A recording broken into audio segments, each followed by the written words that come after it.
Hi, my name's Anna. I'm the cake lady here in Sioux Falls, and today I'm at Maxwell's working with some of their cake equipment, showing you how you can create one-of-a-kind cake at your home.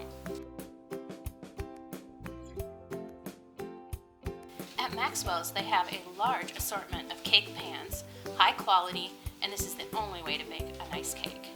They also have a wonderful cake cutter that will cut 1 or 2 layers out of each of your cakes. It's also adjustable so that you can make it any height you need. For the purpose of my cake today, I'll be just cutting the dome off the top of each one of my 3 tiers of cake. Also very nice that your children can't cut themselves. It's just a wire.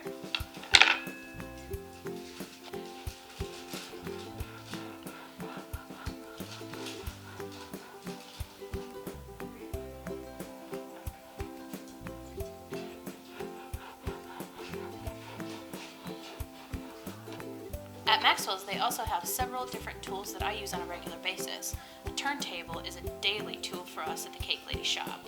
At Maxwell's, they also have a large assortment of different size spatulas that we have drawers of down at the cake shop. Place a little bit of frosting on your cake board. It also helps your cake to stay adhered to the cake board. And start assembling tier by tier, putting the flat part of the cake that touched the pan down on your board. You can dam your cake, and that helps keep your filling inside.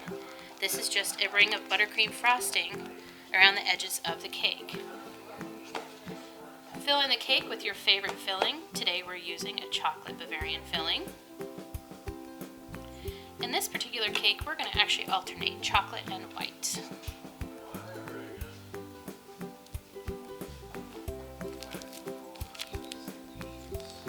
Dam this tier also.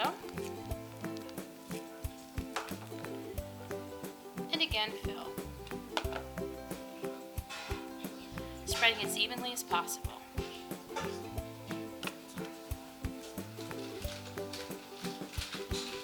The last tier of our cake will go with the smooth edge up to give us a nice frosting surface.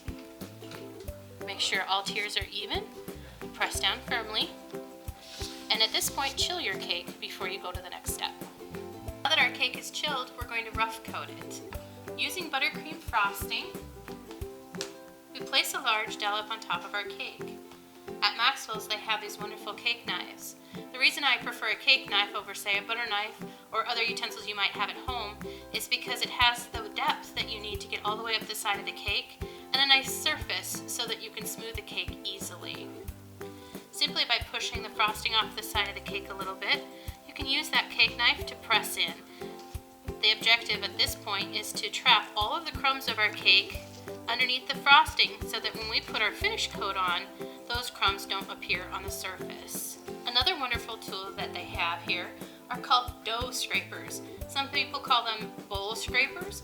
We actually use them to help smooth out all of the blemishes and bumps on the sides of our cakes and on the top frosting so that we end up with a nice smooth product.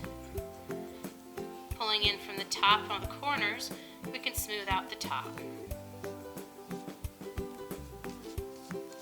Now, before you put the final coat of frosting on, it's best to put your cake in the refrigerator for another 30 minutes to help that icing set up before you go to the next layer.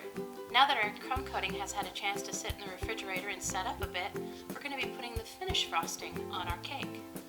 Using our buttercream frosting, we're going to put a generous portion on the top of our cake.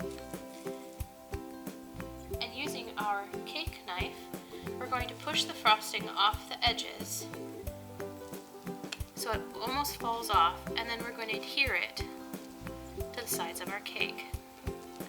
Don't worry if things look a little messy at this point. We will be smoothing it out soon. Using your turntable to help turn the cake as you begin to smooth out the frosting, filling in any evident gaps that you may see.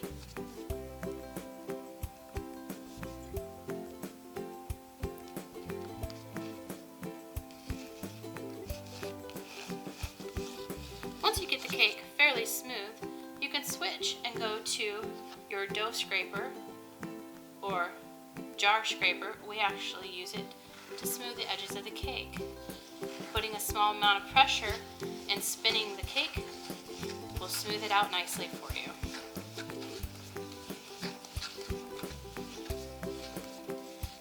sides are fairly smooth, you can then take the same scraper, you can pull in from the top edges towards the center of the cake.